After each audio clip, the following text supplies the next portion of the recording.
Welcome to the running journey. Welcome to the running journey. Welcome to the running journey.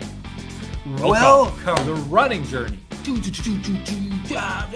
journey, yeah.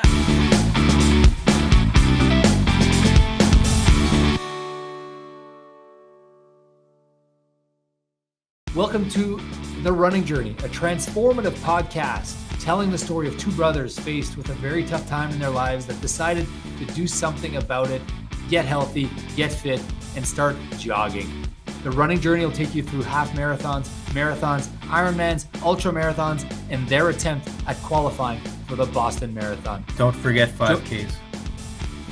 Sorry. We're certainly not going to forget 5Ks, Charlie. This is The Running Journey. Listen to us while you run. That's a great idea. Okay, I think we have our intro.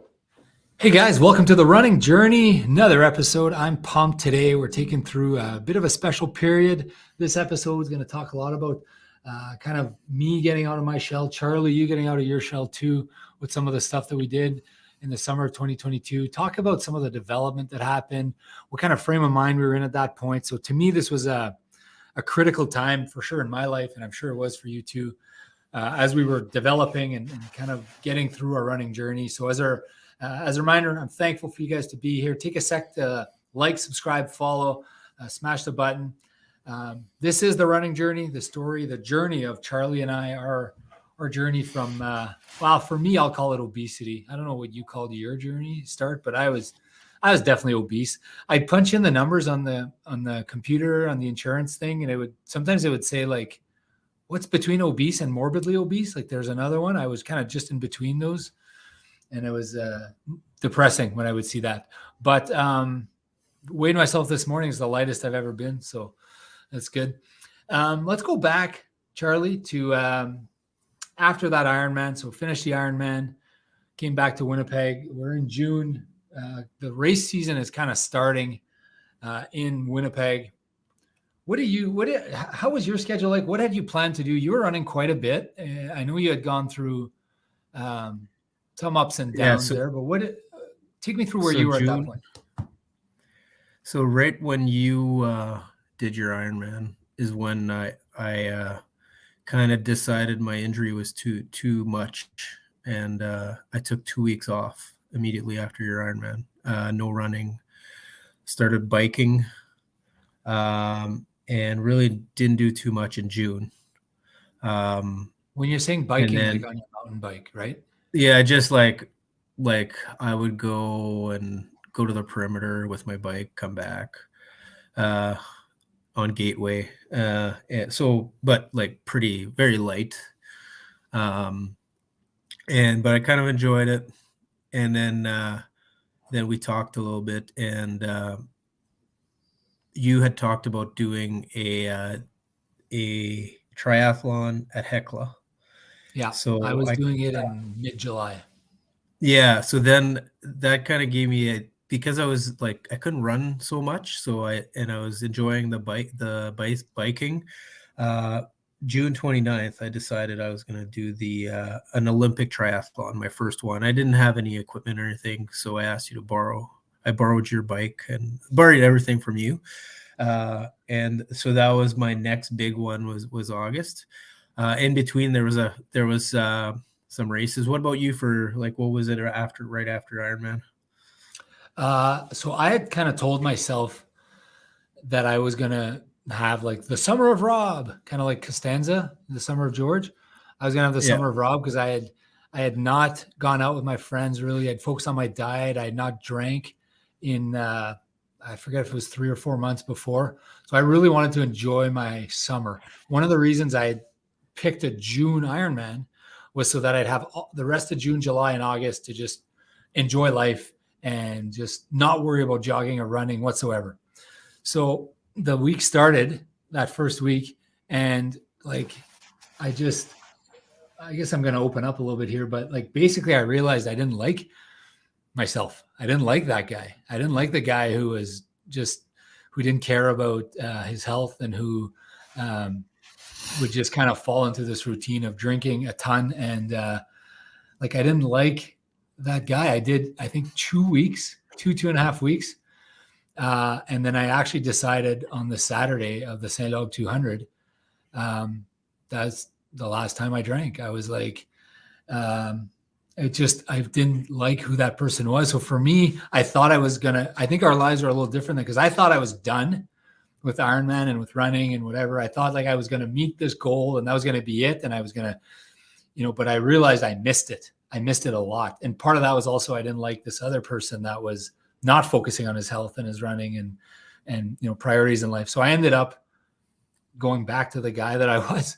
So I signed up for another race and I got right back on so I think I did about two and a half weeks of nothing and like living that life. And then I went right back to the other Rob. So that's what I did when I got back. And I think my first race was July 16th in Hecla. Yeah. Yeah. Around that same time was a really hard time for me too. Cause, I kind of was in denial about the injury for a couple months probably. And then finally I kind of accepted that I was injured in June and I didn't run for 2 weeks and that was hard. And then I slowly got back into it. So I went to see a physio. I kept exercising with the bike and I decided to try again, but running only twice a week and small amounts. But then I got really into this triathlon training. And then you did. So yeah, Before that, just Charlie, want to talk about that a little bit. Yeah, before that, I want to ask you about this injury thing because I think people struggle with this. And I don't know. I know I would struggle a lot if I had an injury. Like I played hockey on Tuesday and I banged my hip. And I got a little bit of a bone bruise on the side of my hip and it's a little awkward to jog. So like my coach is like, take one day off. And I was kind of like mad at him and like, relax, I'm fine. Like you just, and now I'm like, imagine being in a position like that you were in where you actually thought this might be it. I might not be able to jog and I need to actually take 2 weeks off or 3 weeks off or a month off. Well, that's probably hard. It's the unknown that makes it the worst is like, how long am I going to have to, and everything's kind of like, there's no exact science to it. So, but when I did see my physio and she said, yeah, you're fine. You can do twice a week. It's fine. That was good. Cause then I was happy I could start running again. And anyways, I was doing other exercise, which was good too. But yeah, it's, and I think for a lot of people, I know this is a common thing. You try to convince when you are injured, you try to convince yourself you're not injured because you just want to keep running. Right.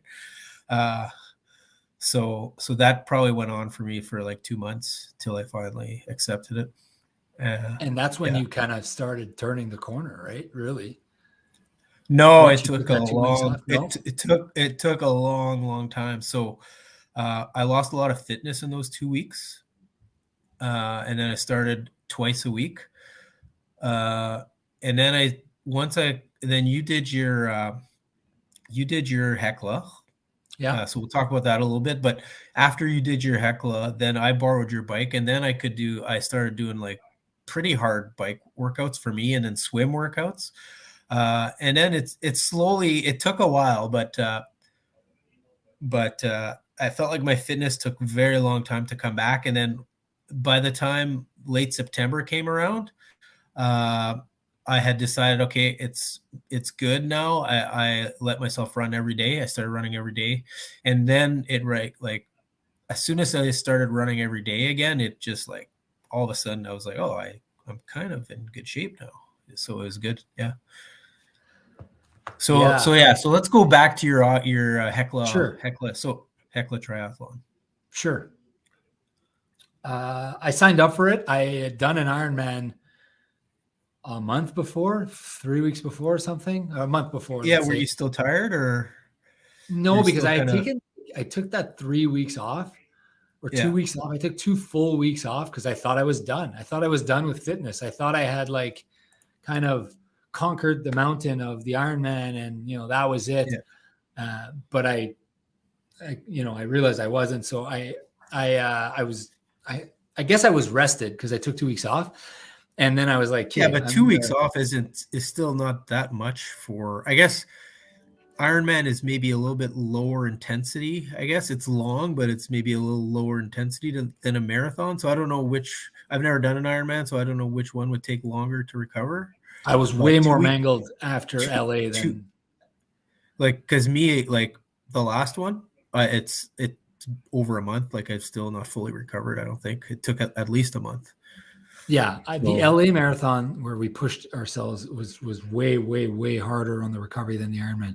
Like I say this story and people probably don't believe it, but like that night I felt like I could go for a 10K jog. Like, okay, and so probably it was adrenaline and probably it was just me being on a crazy high, but I felt good after. Now the next day we went golfing and then drove back and then I actually felt pretty good, but I did take that time off. So I rested and then I signed up for the heckler. And then I was like, okay, this is not going to be who I'm going to be. I'm not going to be a person who just did an Ironman and then gave up on all the progress, the fitness, the mental benefits. I'm not going to be that person. I decided that I'm going to be this.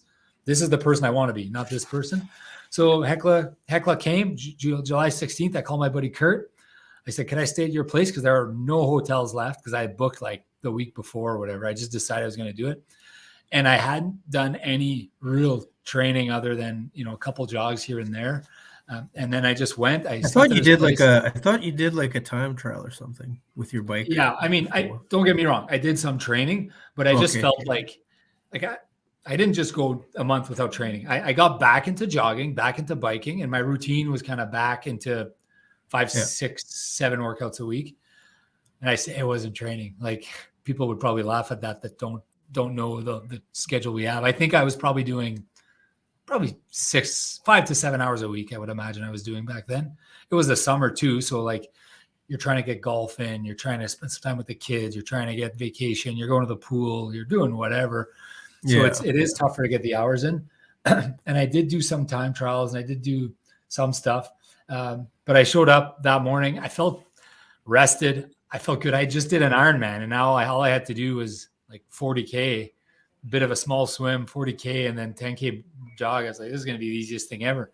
I slept great at my buddy Kurt's house and like didn't have to worry about diet. You don't have to worry about nutrition. Like I biked to the start line and they had a flood. So they moved the start line. So they added 5 kilometers to the bike, added 5 kilometers to the bike just out of the blue. So, okay, people are doing an extra 5K. I did pretty good in the swim. I think it was kind of a similar swim, whether it's 3.8K or 1.5K. For me, it was kind of the same sentiment, the feeling of, oh my God, it's going to take forever. It's going to last forever. Well, you were more calm this time, I'm guessing. I was way more calm because you had a pretty good time, like 27. Yeah, I think I did. Did I do 21 minutes or 20? No, I think it's 27. 27 minutes. Yeah, sorry. 27 minutes. So, I mean, I was okay with that. It's pretty good.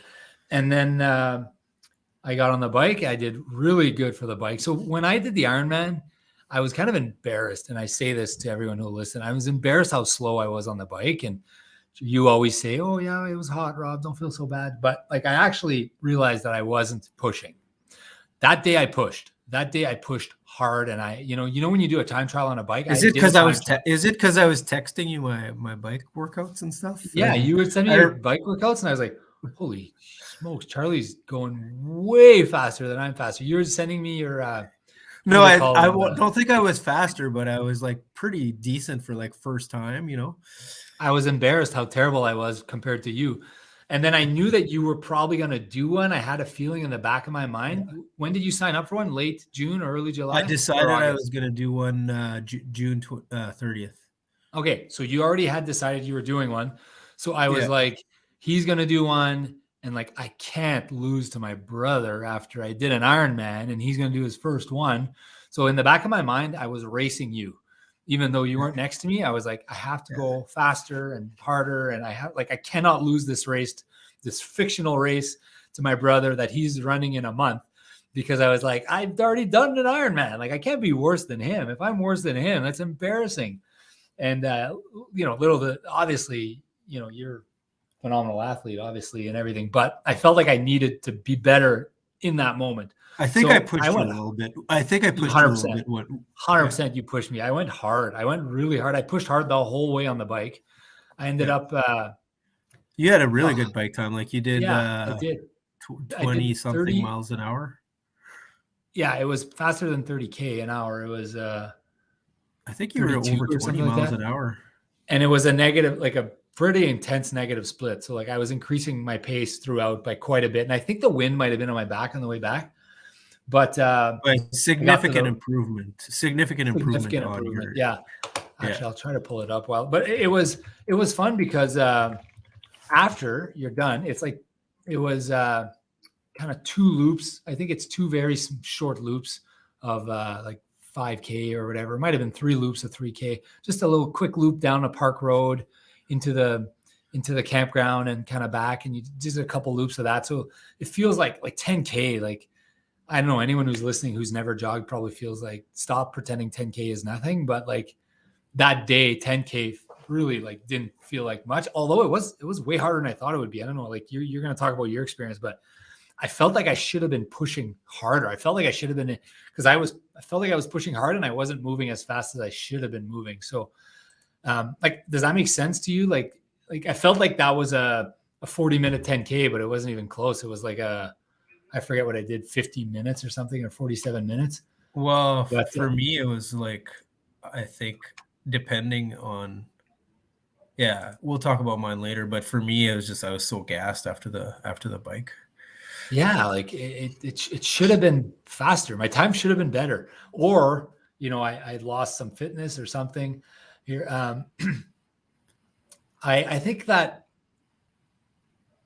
you get this feeling that it's like doing a 10K, but it's actually you have to factor in the effort that you did for the whole thing, right? Well, Like and this time you went pretty hard on the bike, right? So I you're did. I went probably way hard on the bike. So your heart rate's a bit up when you start. I finished fourth overall. Okay, so that's not bad. I finished fourth overall, 2 hours and 45 minutes, but an extra 5K. So Yeah, so that's like an extra 10 minutes. And I did 32. I did 48 minutes for the run, which is, I know that's people say that's fast, but I mean we average way faster than that on our marathon, right? Like way faster than that. So, Yeah. But I don't think I had the fitness then that not even anywhere near. My bike was an hour 55, but that was 45 kilometers. So I ended up doing 32 kilometers an hour, something like that, 20 miles, give or take. And my swim was 28 minutes. The good thing about it was my transitions were quick, 2-minute transitions instead of like 4 hours like it was in Des Moines. But it was good. It was fun. And then I kind of finished, got in my car, drove to La Broquerie and went to Mama's birthday party. And I was just like, it was a fun way to spend a day. And that's when I got hooked on like the circuit in Manitoba. Cause you would talk about going to Kleefeld to do a 10K or going to, doing the Rotary half marathon or the Winnipeg Fire and Police Services. And I was always like, what a loser. Like, why is he going to run with other people? Like, what's he getting out of that? The thing with racing, so training is one thing, right? Training is, I mean, that's how you get fit and you have to enjoy it and whatever. But the thing with racing is that's where you get asked a question. You're like, what do you have in you? That's where when you get challenged, right? Anyways. Yeah, that's one really neat thing about running is that when you want to get asked a question, you can be measured, you could be tested, and then it's you and no other variables, right? It's you. Yeah. There's variables, but I mean, it's you and your effort that day, right? Yeah. So that's a good result. Yeah, I mean, it would have been a 2:35, right? Had it not been the extra 5K. So 2:35. So guess what my goal was after seeing this? I'm sure you said I need to be a 235. Yeah, 2:35 is what I was going to say. And then we would have argued about. That was a stretch. That was a stretch goal, 235 for me, anyways, because I can't swim. Yeah, the only way I beat you, I think, was the swim, right? No, you beat me a lot of ways. So the run and the swim. So here's my story. So after your Hecla, I was not in good shape because I was barely running, right? I had started running again, so I was really not fit, like not as fit as I had been running wise. But I was slowly getting back. Like I could feel that I was slowly getting back, and I still had a positive outlook. And I knew it was just, just keep. I didn't really care about results. I just cared about like slowly improving, and I was feeling like I was improving. So I signed up for a couple races. July 31st, signed up for a 10 miler from Winnipeg Beach to Gimli as part of the Icelandic Festival, and that was really fun. It ended up being straight into the wind, and I did 117 for 10 miles, so it was slightly under 8 minutes a mile, so not super fast, but I was slowly getting back into it. So like had I done that a couple of months ago, I would have been really disappointed, but at the time I was actually really happy with that result because because I could barely run like a month before, and now I was slowly getting back in shape. So that was July. Did you run any more races in July? Nope. Okay, and then August. Do you want to talk about your half marathon first? I'll just say the quick story I want to say about the community, the racing community, is I did one race and I got hooked. I'd never done like any of these. Like I'd run the Manitoba Marathon, I'd run some large races, but I'd never run like these halves or 5Ks or 10Ks and I did one race and I was hooked. And we already had our trip to Ireland booked. So my family, we were doing 2 weeks in Ireland and the trip was already booked. Everything was lined up. And I'm looking at the run guides in Ireland and I see that there's a half marathon in Killarney on the west coast of Ireland. While I'm there, I just had to extend my stay by a day or two. So kind of moved switched things up a bit. Yeah, well, I wanted to do it. And I enjoyed it so much doing that Hecla. And what happened is when we got to Ireland, now I'm hijacking the story here, but no. We got to Ireland, I was so enamored with running outside every morning. I would go in the morning. What I used to do on trips, I used to like sleep in and maybe have a couple cocktails or glasses of wine after dinner, stay up late, read, whatever, watch a show, go to bed late on trips, sleep in, groggy, and your day starts at 10 or 11. That's historically been what I do on trips. Well, this trip, I flipped that upside down. I was up at 6:30 every morning, and I was either hiking or jogging into the Irish mountains. It was the most beautiful, funnest trip I've ever done. Yeah, one of my favorite things because of the jogs. One of my favorite things to do on trips is go out early in the morning and explore a bit, like where you're staying or wherever, and kind of see the city when there's no one, like, because usually early in the morning, not too many people around. You can just kind of see everything, and then I really annoy my wife because then we go and do the sightseeing a bit later on. And I've seen this. I saw this on my jog this morning. Blah blah blah. Yeah, no, it's awesome. Yeah, I love exactly what Michelle says annoys her when I come back. The exact same thing. Killarney. I was like, by the way, if you've never been to Ireland, holy! And I was sober the entire trip, so I always want to go to Ireland. Come the beer and the drinking culture, and I wanted to kind of experience that. And I had my best trip ever sober in Ireland just because of the hikes and climbing mountains and the scenery and the history and the people. They're so friendly. I strongly recommend. And what I should do, I'm going to do a running review of the running in Ireland, because I ran every morning for 2 weeks, right? But anyways, when I was running every morning, that's when I saw the race, and I was like, you know what? I'll just switch these two stays a little bit. They can work. No big deal. And I did it, and I had a blast. I forget what I ran. What was the date? Was it mid-August? It was August 6th. August 6th. Okay. I think I did a 137 or a 138 or 137. Yeah, from what I remember. You beat a couple O'Grady's, but not all of them. Yeah, and there were a lot of, what is it, McGillicuddy's or I don't know. Yeah, and I was fun because I was running with just a bunch of Irish people through the Killarney Historical National Park, and you see all these like the building you jogged in front of was built in 1237 or whatever. And this one here, there was a war in 1450. And it was awesome. I love that. I followed the 140 pack for the longest time. There was a huge 140 pack. And I had never run a half marathon. That was my first ever half marathon. I'd never done one. I thought half marathons were for losers. For people who couldn't do fulls. I was so wrong. I didn't understand and appreciate fun. It's fun. It's fun to actually race the shorter distances too. You should do like a 10K and a 5K is just ridiculous. Like you would love a 5K. One of the things that I love the most is when I tried to break 20 minutes on the 5K for the first time, like a while back before this. And then like just on the treadmill, knowing what I had to do to beat it and how fun that was. And it's so intense.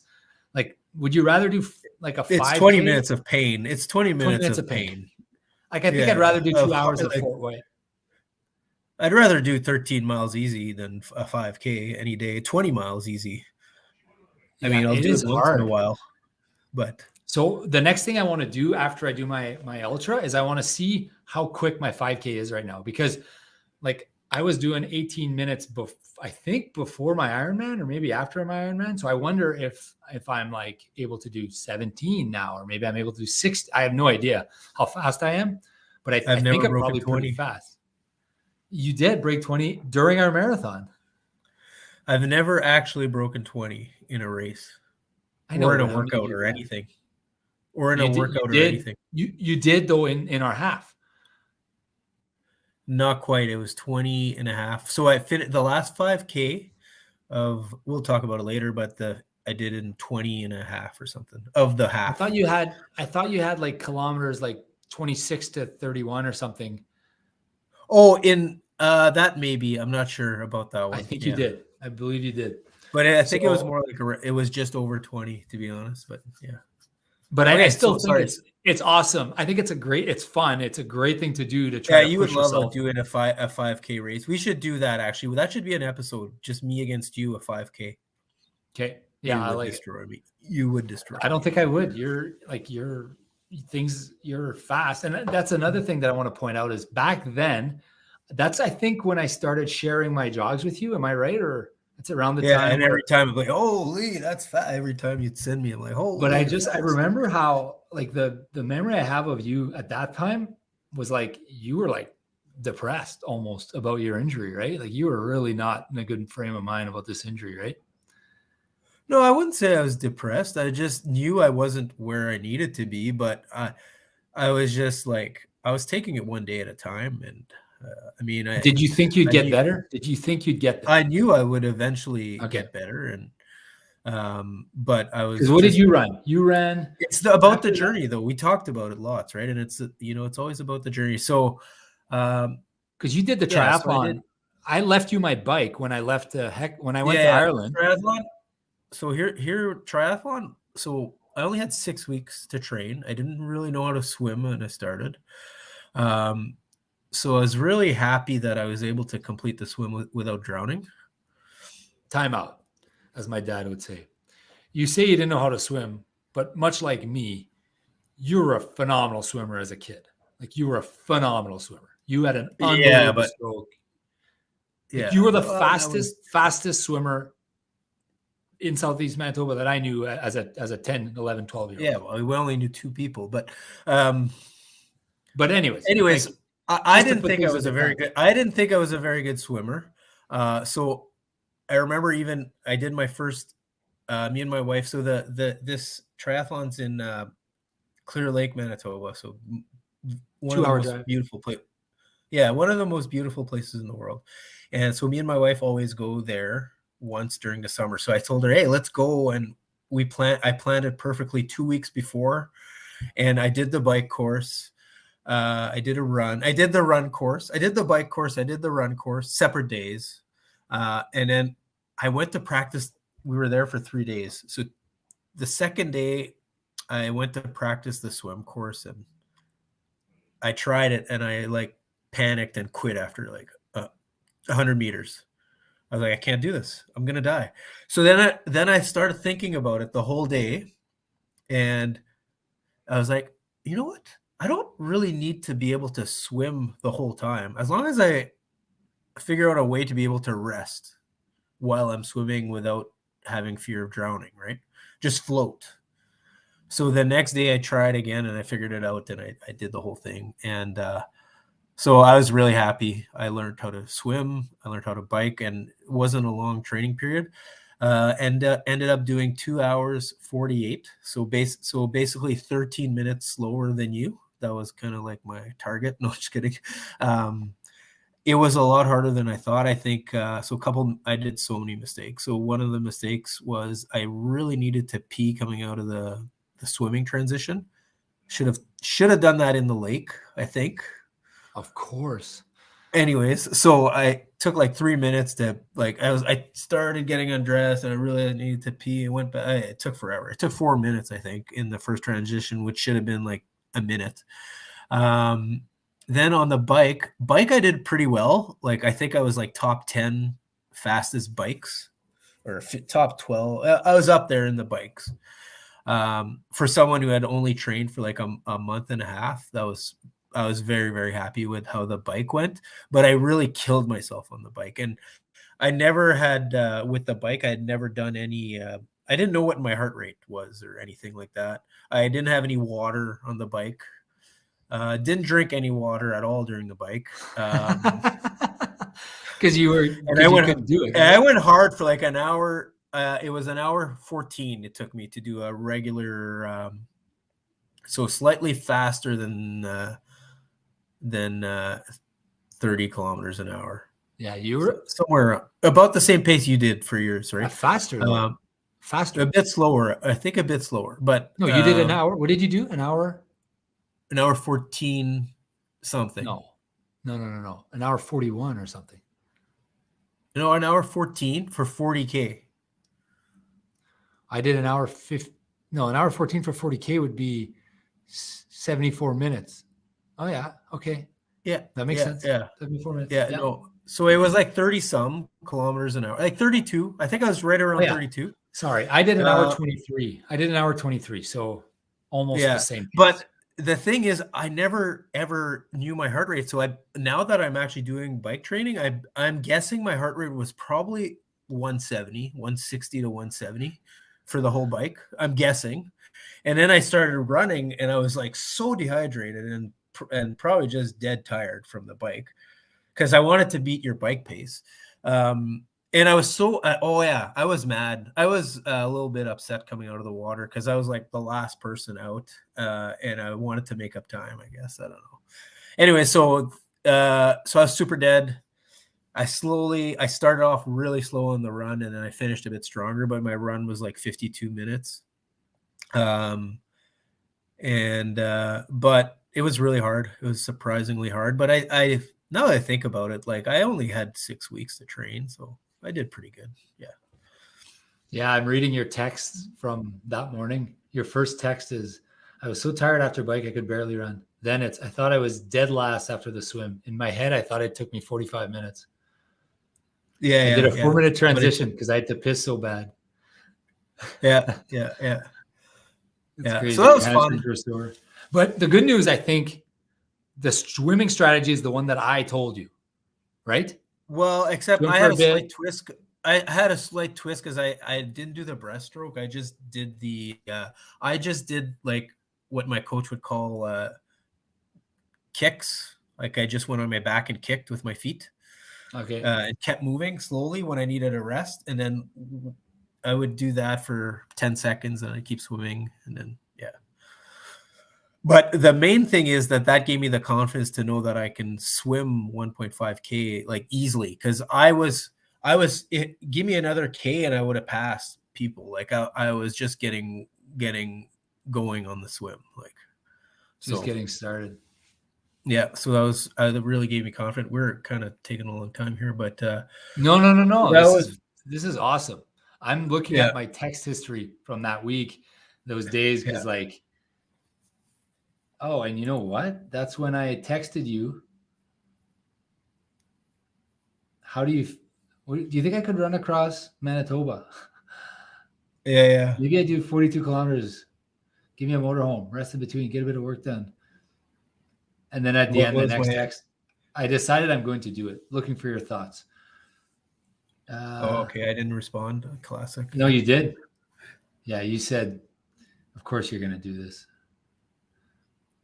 Yeah. Yeah, you weren't even questioning whether I could do it or not. And I think if you would have said I can't do it, I would have been like a little, I don't know, worried, but because Yeah. But or I when would to have been stop. challenged. No, I went to stop Yeah. me for sure. So you did it with my bike, with my wetsuit. Yeah. With all your With stuff. Yeah. all my stuff.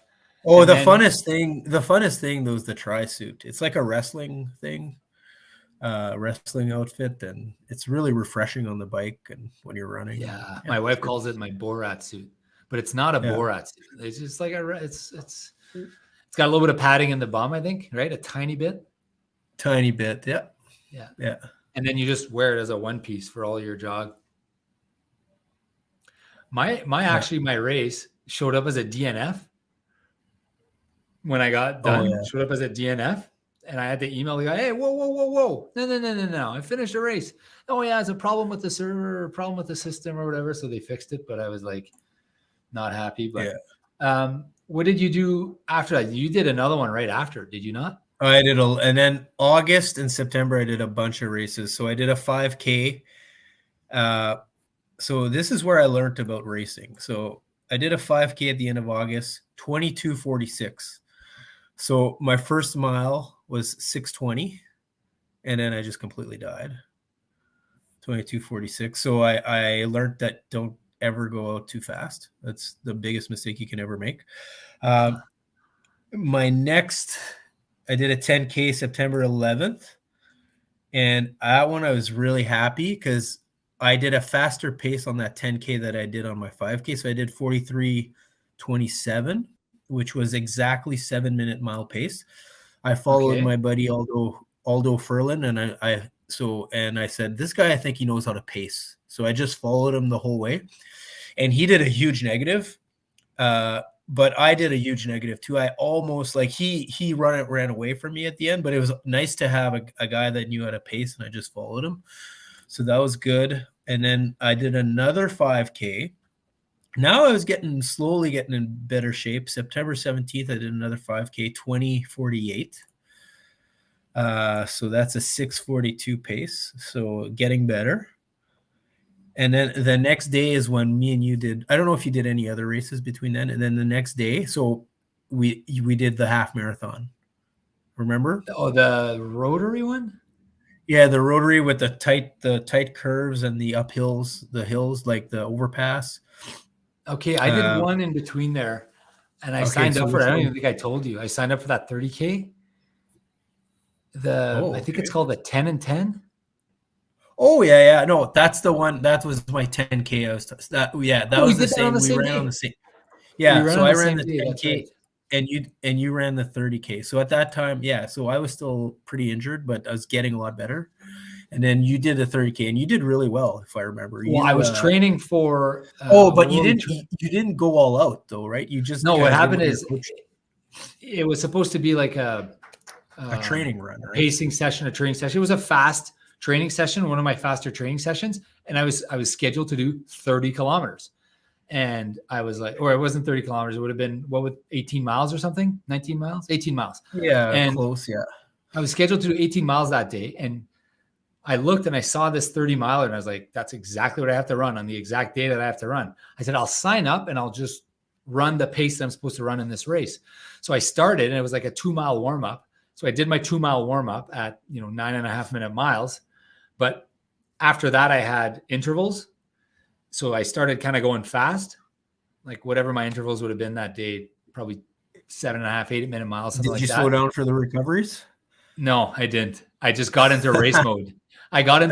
So I left some time. Because you're catching up to people and like, no, I can't slow down when I just passed. I passed everyone. I was passing everyone. Yeah. And then I asked the guy, right, kind of at the halfway point where we were turning, I said, how many guys are ahead of me right now? And he's like, excuse me? I said, yeah, how many people are ahead of me? He goes, there's 2 or there's 3. And I said, okay.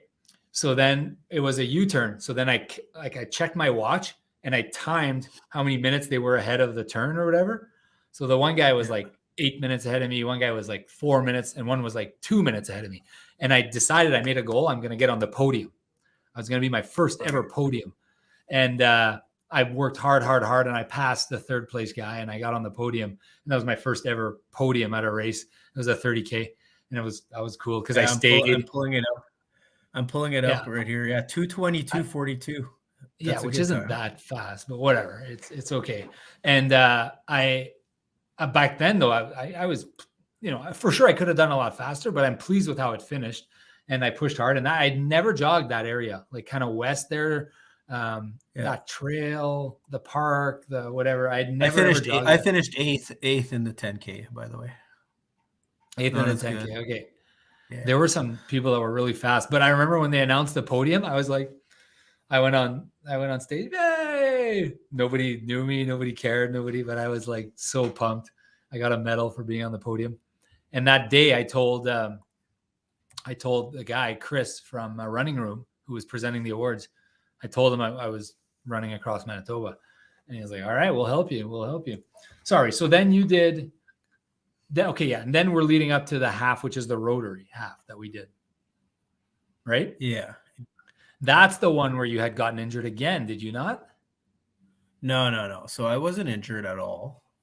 I had been doing a lot of races, and I wasn't in that great shape yet, because at that time, I was getting in good shape. Like, I was getting better really quickly, but I wasn't quite I'm thinking of the other one. No, the rotary one, we started together. We thought we'd finish together, but you were a little gassed. So I ended up going. Yeah, so because I had done the 5K the previous day, I think my legs were a little tired, but at the same time, I was hoping to do 136. And I did 139. So I was slightly disappointed. But the 136 was like not based in reality. It was more of a hope. But you did pretty well. You did 133, if I remember. And yeah, what did I do? So you beat me by six minutes. 133.54. Yeah. So I was actually happy with my time, but I was slightly disappointed because I was hoping for a 136, but I knew I'd done the 5K the previous day. So I was slightly disappointed. It started off rough, and then I remember I just, once you ran away from me, it was really, really hard mentally. And I just made a goal to do every mile under 8 minutes. And then actually at the end, I started feeling better and I sped up. But yeah, I had done 137 in Killarney like a month before. So I was like, oh, I trimmed like 4 minutes. That's pretty good. I felt good about this race. Yeah, no, that's awesome. Yeah. Felt really good. And then we did another one. What was it? A month later? Yeah, I'm trying to find here. I did another 5K then. 6 day. No. So that was the day before. Sorry. Yeah, I did the 5K. So a week later, I did a 10K, and I got a personal best of 42.54. So I was hoping for a bit more of an improvement, but at that time, my training was starting to get pretty heavy. So, and I trained right through, like I didn't, obviously I'm not tapering for 10Ks. I was just running them, Yeah. So 42.54. So I was pretty happy at that. That's a 6:54 pace for a 10K, which it actually felt amazing. I finished third. I did hit the podium on that one in all the men's. I was actually super happy with that. And then it was the half, or was there one before that you did? Well, another thing I want to add is that I'm going through my text here, and there's one day on August 27th, I texted you. I said, I'm all pissed off because I had a hard time doing this. My heart rate went to 173, brutal. And I write here, I felt very, very confident a month ago. Now I'm not so sure. I'm talking about qualifying for Boston, right? Yeah. That's what I'm talking about. And you go, just do your best and don't worry about it. It's all about the journey. And you said it's a very long shot for me at this point. And I said, I got to practice what I preach. I tell everyone to focus on what they can control. And yet here I am freaking out about stuff that's outside my control. Just do your best. And you. But you actually, me saying very long shot, I think at that point I was starting to have a bit of hope. So just before that, I had like very little hope, and I was starting to have a little hope when I said that. I remember. So anyway, and then we went into the last race before our LA marathon, which was a fun one, really fun one. The Winnipeg Paramedic and Fire Service, WPFS. Winnipeg Fire and Paramedic Service, yeah. So WFPS. So it's one of the biggest races in Winnipeg. We're going to do a course review on that one at some point. Weather was perfect. Weather was perfect. We got there early. You convinced me to do a warm-up. I had never done a warm-up for any race in my life. Yeah. So we did like a 2-mile warm-up. Yeah. And I remember we had talked and your goals were a bit higher than mine, because last time you had beaten me by 6 minutes, right? So I was thinking that you'd be a little faster than me. That one. So we had decided we weren't going to run together. That one. Well, you had kind of said, I don't think I could follow you. Like, you just go. That's the race I'm thinking of that you were really down. You weren't in a great mental spot the day before. No.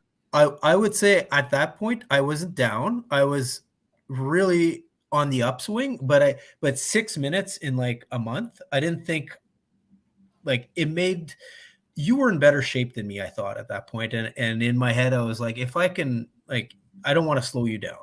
Like, but yeah, I was getting better. And then when I remember doing the warm up and I'm like, I am feeling so good today. Yeah. You kept saying that. I was like,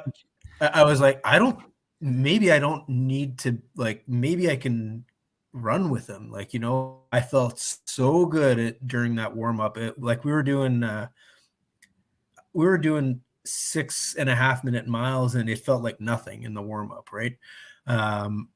So I felt so good. And then we ran it. And then I was behind you for the first 2 miles, but I could see also like this was a bit of a cold, not freezing cold, but it was the coldest I'd ever run in by far. Yeah. Because I don't run outside. Like I just don't run outside. Yeah. Right. So like I was asking you about what I wear and temperature and like, toques and mitts. And you were a little stressed about it. I was stressed out about the whole thing. But I had decided my pace. I had decided I was aiming for I want to say my time target was 132. Does that make sense? Because I wanted to trim another minute or two. You probably had a stretch to go a bit lower. Yeah, I had a stretch goal of 130, but I was aiming to do 132 would be, what would that be?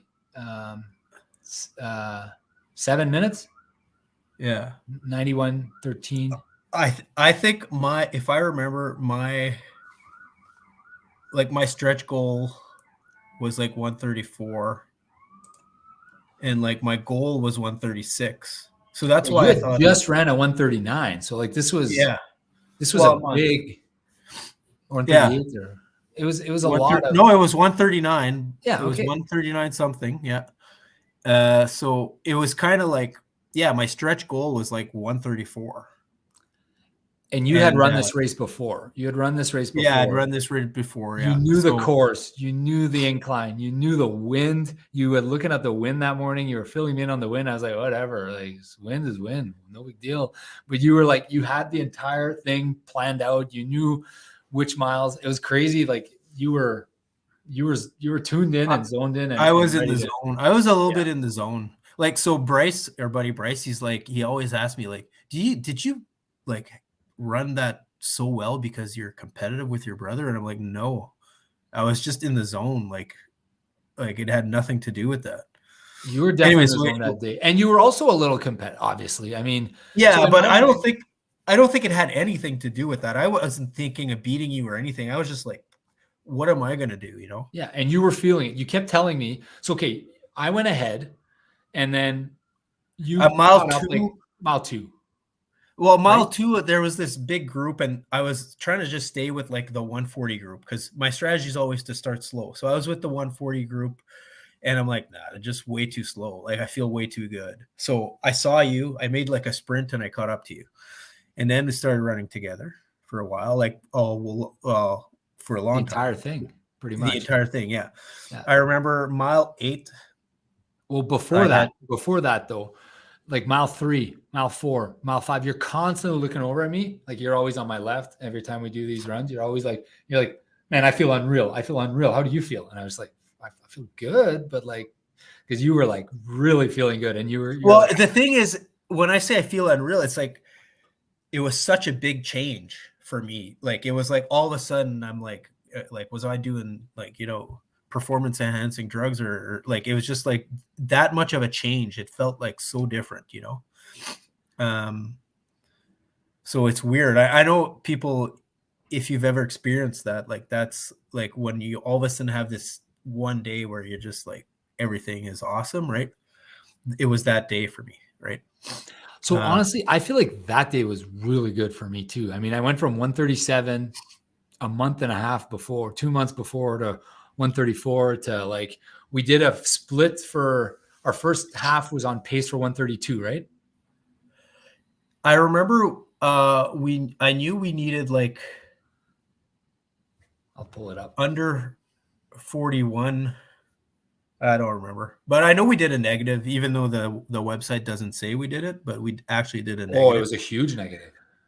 Yeah. That was in October, right? Yeah. So mile six, we spot the 130 group, right? About Yeah. there. Yeah. So the pace is like, I have it here. We started at 426, 423, 423, 421 per kilometer. So 421, 417, 18, 17, 18, 17, 16, 15, 15, 13, 12, 14, 13, 13, 10, 10, 11, 10. So like slowly got 2, 3, 4, 5, 6, 7 seconds faster per kilometer. We finished at the fastest pace. You finished even faster than me, but I finished my last 4 kilometers were my fastest 4 kilometers. Yeah. So yeah. like, same, what else do you same. want? Every Yeah. 4 kilometer tranche was faster than its prior by about 5 seconds per kilometer on average. Yeah. So pretty much the perfect race, I would say. So, and then another part of that was that like mile 10. So there's a couple things during that race though, like at mile 7 or 8, every time I'd run even my training runs, when I'd hit mile 6 or 7, I'd get like a temporary, like a sprain type tightness in my left hamstring.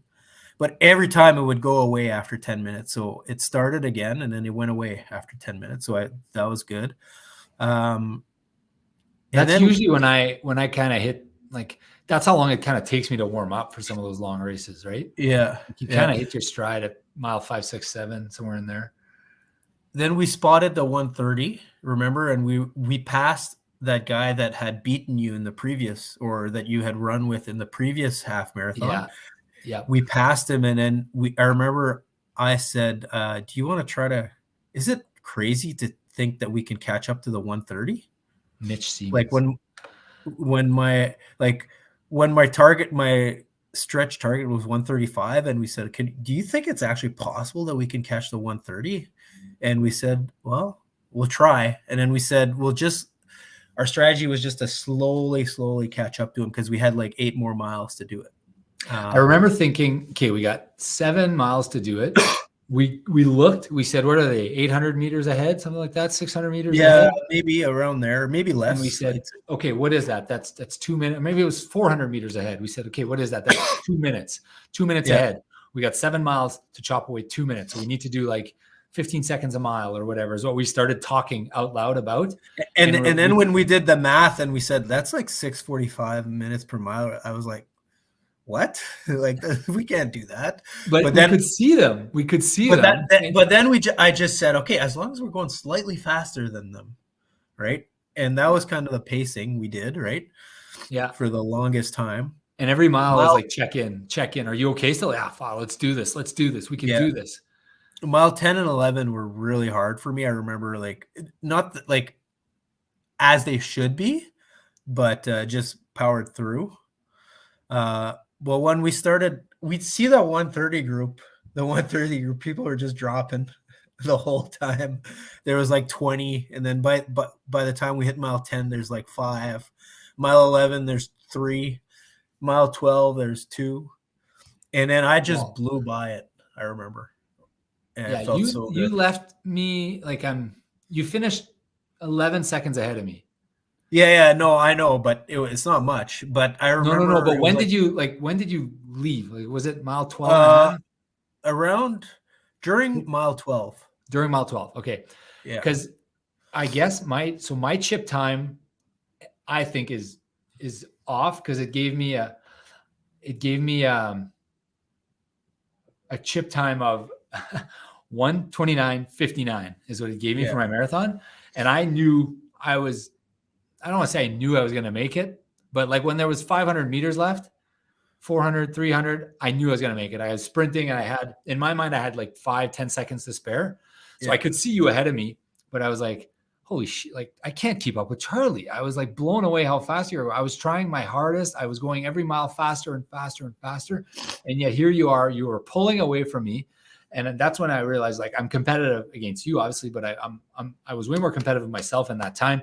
And I remember when we passed the group, the guy, the 130 pacer, he had his little stick and his arrow. He's like, guys, like we only have like 10 seconds to spare. We got to get going. If you guys want to break 130, you got to go now. And he was like, he was people. A good pacer. He was an awesome. He was a great pacer because he finished like exactly at 50 or whatever. 55. I passed him with like half a mile left. And that was a huge like energy burst. Like I like blew by it. So I was probably doing 6:30 pace at that time. And then I just sprinted to the end and it was awesome. It was great. That's probably just as good as the Boston qualifier, that race for me.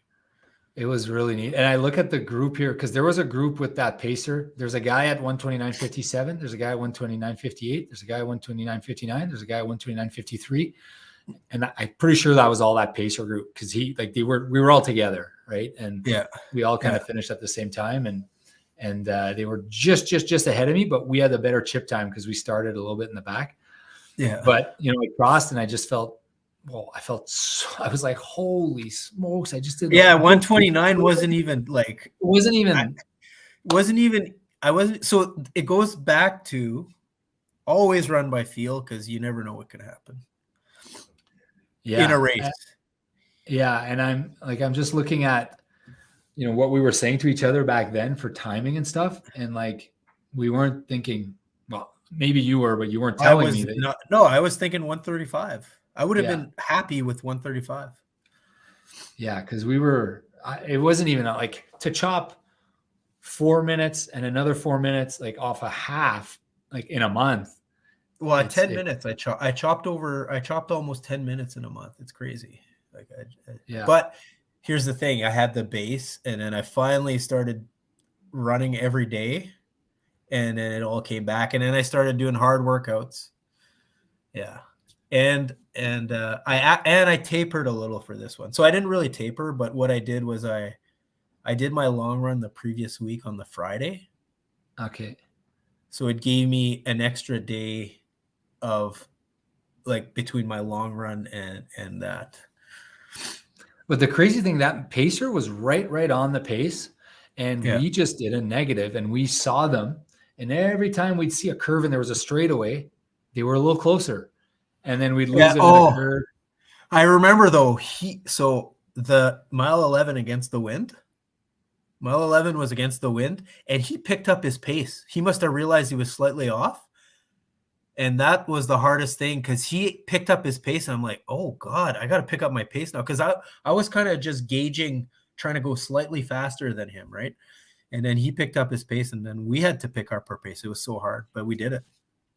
Yeah. And I mean, how upset would I be at 130? I mean, I whatever, in the grand scheme of things, who cares? But no, you would have still been super happy because but was just I pushed myself so hard. And I remember we waited there, and then Bryce came and Trav came, and you were like, they're like, how'd you do? And you're like, 129. You were just like, I can't believe I did that. And Bryce was like, oh, you always say that you're not ready for a race. And then you go out and you do a 129, Charlie. And you're like, I didn't think I would do that.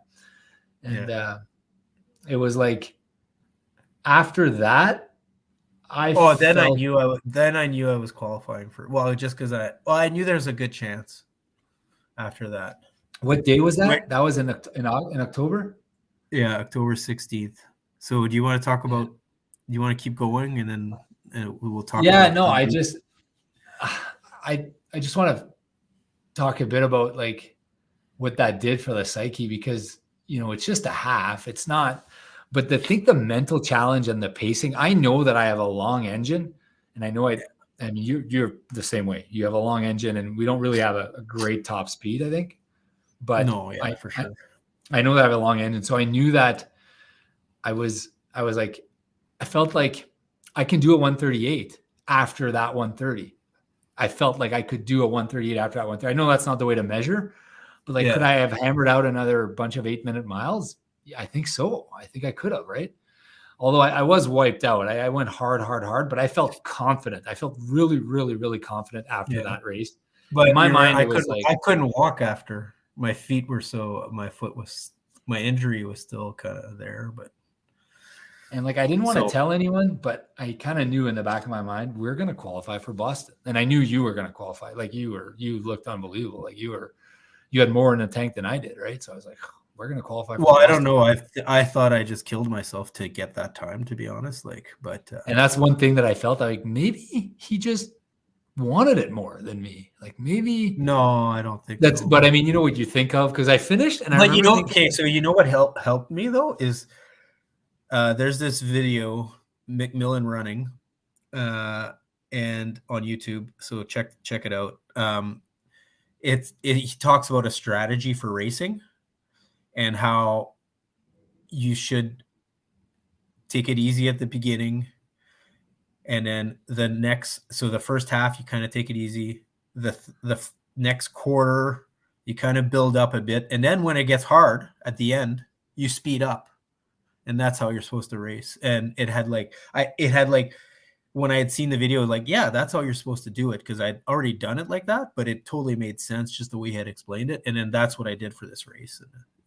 And then, so it got really hard at mile 11 and I still sped up. So, but I remember like in high school when I would run cross country and I'd run like the 3,000 meter and the 1,500 meter and that's how it was painful. And I remember thinking like, I would always overcome whatever pain I had.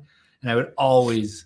But in a more competitive environment like high school cross country, where you're actually trying to win, it might be a little, because you're like, this guy, the guy you're competing against is in pain. So it's like, yeah, I'm in pain, but I can handle it more than the guy beside me. Right. Like, anyways.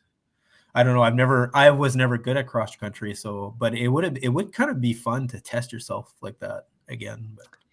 Yeah. And the problem was, I remember in the last years, I didn't take it too seriously, I think, enough. Yeah. And you'd go out all night and you're not recovered. You're not hydrating. You're not worried about your diet. You're not doing any of that. It's crazy to just go through that. I'm just going through the text history where it's like,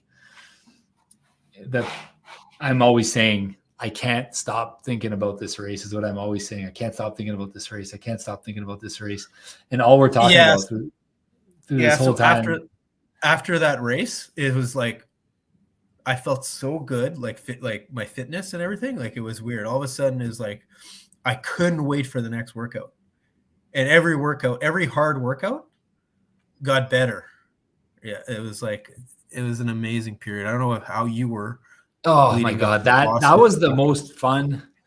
The lead up to LA Marathon was the most fun, because every week nothing else mattered in my life. I would look forward to the tempo run so much. You had a coach, but my weekly workouts were usually one tempo, one speed, and then the long run on Sunday. And actually, I copied your coach a little bit on a couple of my long runs where I did a bit more speed. Yeah. But I would look forward to them so much. I don't know about you. And then when you'd actually do it, like it felt so good, right? It was just, it's all that I cared about. So when did we finish that race? October? October 16th, yeah. When did we? November? And our marathon was on November 12th. So it was basically 4 weeks. Okay. Okay. We had a taper. So I remember specifically the couple weeks after where we were still ramping up. Yeah. You're still ramping up and you're I'm gonna like, see what I did. I don't remember. and you're like, just let's go. Like I've just felt like I would have, I would have missed hockey. I would have like whatever for my runs. Like I was so committed, dedicated, focused. And it's like, so I did 24 miles the next week. Okay. And then I started tapering. What about you? Oh yeah, I had to buy my thing from someone because I missed the registration. Right. Yeah, I remember. I didn't even remember that. But yeah, I was like, nothing else mattered except that race. And then I don't know, do you feel like you almost feel like you're climbing a hill to the taper point? Do you feel that a little bit? I feel like it's all about getting to the peak. Yeah, my peak and is then once this you're Saturday. Once you're at the peak, it's like, okay, just eat well, just don't do anything dumb. The haze in the barn. Because your training's kind of done, like once you hit that peak. The haze in the barn. The haze in the barn, right? And then so you're just kind of cruising it in from there. So once I hit that 24 miler, I felt like, yeah, I'm gonna do this. And then there was a couple key workouts in there.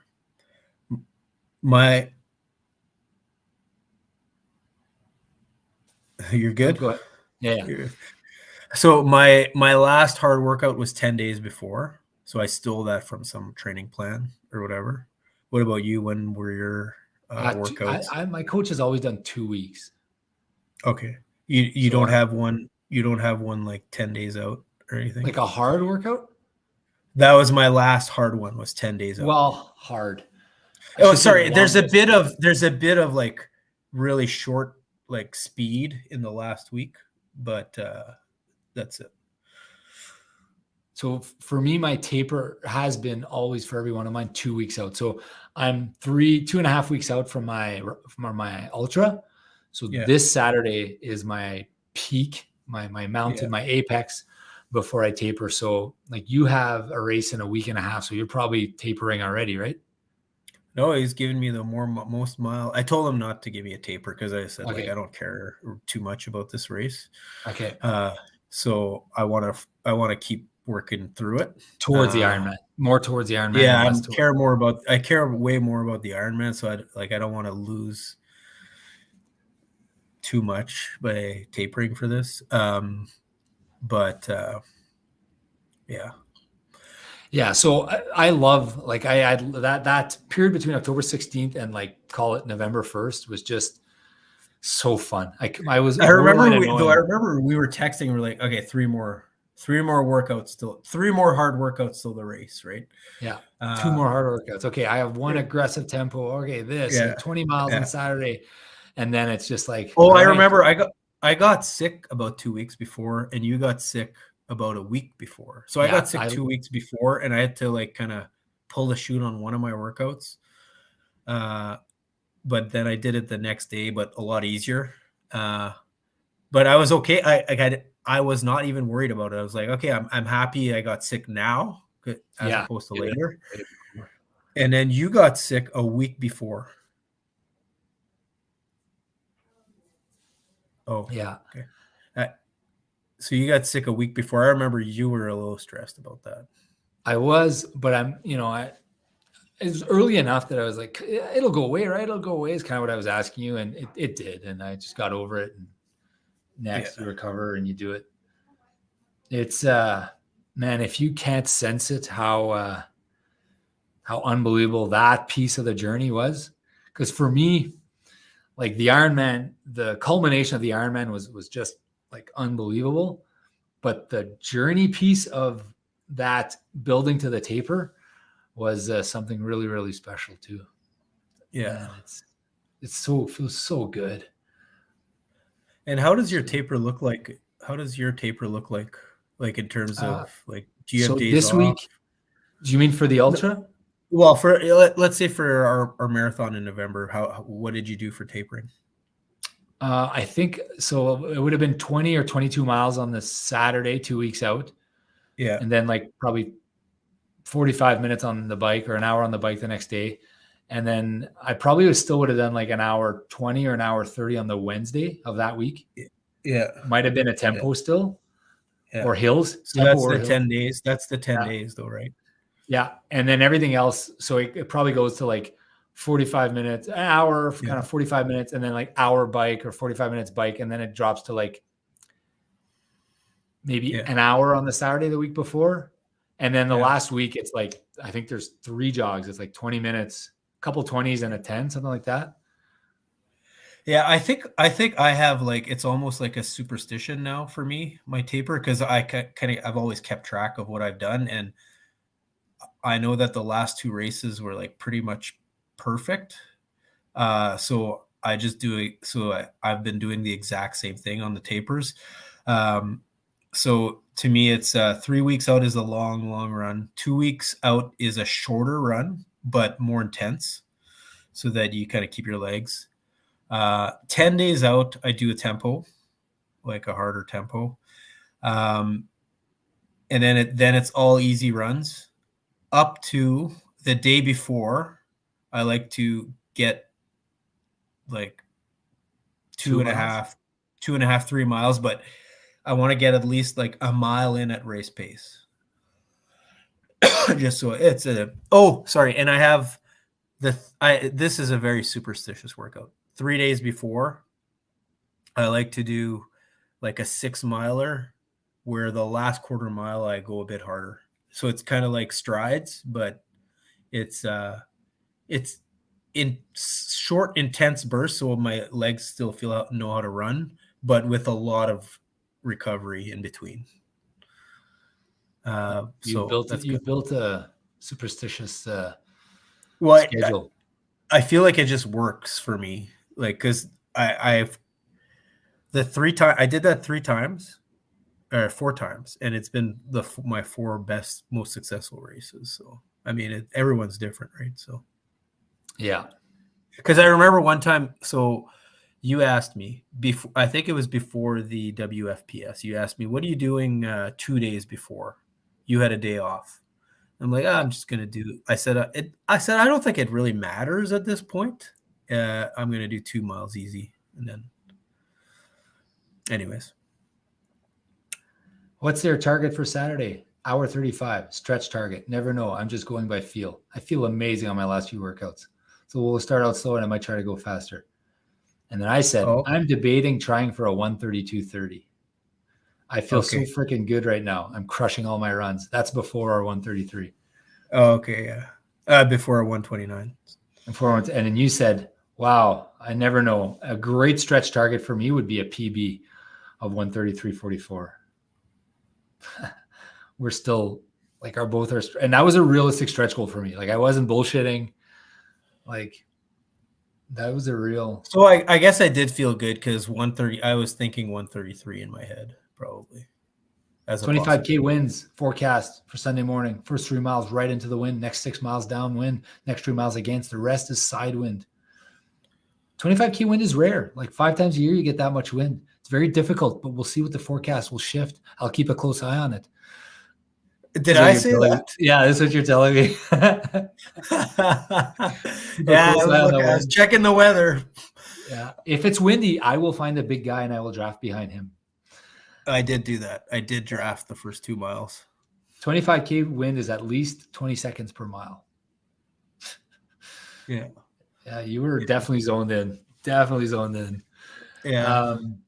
And then I'm asking, what do I wear? Blah, blah, blah. That was a fun time. For me, that's when that summer of 22 is when I really discovered how fun this is and how much this journey I appreciate and where you can take it. Like for some people, it's just jogging for the mental clarity and for how good they feel. But we are obviously competitive and we obviously get a kick out of competing against ourselves, right? And competing against other people and competing against standards that have been preset and competing. So that's, you could take it there. But to me, that what the race does is it forces you to like it forces you to like, push yourself, right? So that's what I love about it. Yeah, that it does for sure. Let's wrap it up or what? Yeah, wrap. This is you telling me you're done. You're annoyed. No, not at all. But I think we've got a couple. I think we've covered it, and it was a really great time. It was a fun time. We were. I think we were both in the zone for that whole month. Yeah, which led to the next episode, which is the highlight of the year for me, probably. Well, definitely the highlight of the year for me, better than the Ironman. The next episode, you're not going to want to miss it. Definitely. The next couple episodes, actually, the pre-race and the post-race for the what is it called? The Big Bear Revel Series Marathon, where, tune in and see if we qualify for Boston or not. Yeah. If we've not given that away, but it's a fun time because that content is live on site the day before and the day of the event. So hopefully you'll love that episode. Thanks for tuning in, guys. Charlie, anything else you want to add about that summer 2022? Hopefully summer 2023 is just as fun. Yeah, I think it will be. It's lining up to be pretty neat with Ironmans and marathons and Run with Robs and a New York race potentially in October or November. So November. This running calendar looks really fun. All right, we'll stop it there, guys. Thanks for tuning in. Don't forget to subscribe, press the button, make sure to like, follow, give us your comments. We'd love to hear what your thoughts are on your running journey. Do you agree, disagree with anything we say? Please put in the comments below. And by all means, reach out to us, follow us on our YouTube channel, and get notified. Smash the red bell, get notified when we put out new content. I'm Rob Tatros, my brother Charlie. Thank you for joining us today on the running journey. We'll see you in the next episode.